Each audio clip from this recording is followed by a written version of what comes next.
সগীরা।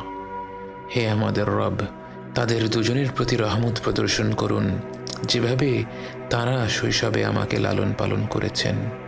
বাবা মা যে পরম স্নেহ মমতা দিয়ে একজন সন্তানকে লালন পালন করেন, সৃষ্টি জগতের কোনো কিছুর সাথেই তার তুলনা হয় না। এই মমতায় কোনো স্বার্থ নেই, নেই কোনো শর্ত।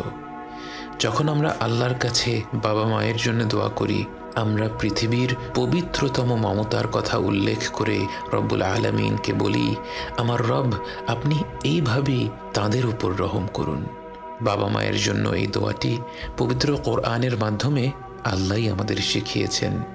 অথচ আমরা যদি শুধু বলতাম রব্বির হামহুমা, এটাও একটা সম্পূর্ণ দোয়া।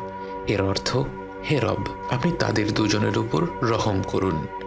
কিন্তু আল্লাহ আমাদের শিখিয়েছেন রব্বির হামহুমা কামা রব্বায়ানি